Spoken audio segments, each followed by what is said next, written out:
சுகன்யா சக்திவேல் வீட்டுக்கு வர்றாங்க. உடனே சக்திவேல் வந்துட்டு என்னம்மா நடக்குது அந்த வீட்டுல, மகா இல்லன்னு சொல்லிட்டு அமைதியா இருக்காங்களா, மறுபடியும் ஆட்டம் போடுறாங்களா அப்படின்னு சொல்லிட்டு கேக்குறாங்க.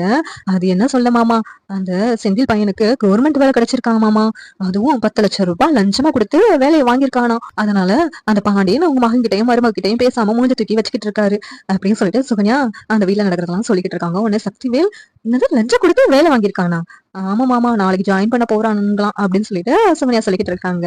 ஓ, அழுவா மாதிரி ஒரு விஷயத்த சொல்லியிருக்கமா, எத்தனை தடவை அவன் நம்ம விஷயத்துல தலையிட்டு இருப்பா, இப்ப பாரு நமக்கு ஒரு லட்டு மாதிரி ஒரு விஷயம் கிடைச்சிச்சு, இத வச்சே நான் அவளை அவமானப்படுத்துவேன் பாரு அப்படின்னு சொல்லிட்டு சொல்லிக்கிட்டு இருக்காங்க. சக்திவேல் லஞ்ச ஒழிப்புத்துறைக்கு இன்ஃபார்ம் பண்றாங்க, செந்தில் 10 லட்ச ரூபாய் பணம் கொடுத்து தான் வேலை வாங்கினாங்கன்னு சொல்லிட்டு.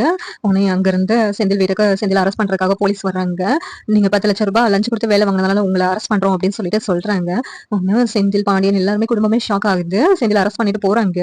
சக்திவேலும் முத்துவேலும் அதை பார்த்து ரசிச்சுக்கிட்டு இருக்காங்க. என்னம்மா ஆட்டம் ஆடுனா, எத்தனை தடவை நம்மளை போட்டு கொடுத்தா, லஞ்சம் கொடுக்குறோம்னு சொல்லிட்டு வேற போட்டு கொடுத்தால, இப்ப லஞ்சம் கொடுத்துதான் இவ வேலை வாங்கியிருக்கா, இவங்களே ஒழுங்கில்ல, இவங்களுக்கு கவர்மெண்ட் வேலையா அப்படின்னு சொல்லிட்டு சக்திவேல் ரொம்ப பேசிக்கிட்டு இருக்காங்க. இங்க மீனா எல்லாரும் அழுதுகிட்டு இருக்காங்க. இந்த சீரியல் எப்படி நல்லா இருக்கும் நீங்க நினைக்கிறீங்கன்னு கமெண்ட் பண்ணுங்க. இந்த வீடியோ பிடிச்சிருந்தா லைக் பண்ணுங்க, ஷேர் பண்ணுங்க, சப்ஸ்கிரைப் பண்ணுங்க. தேங்க்யூ.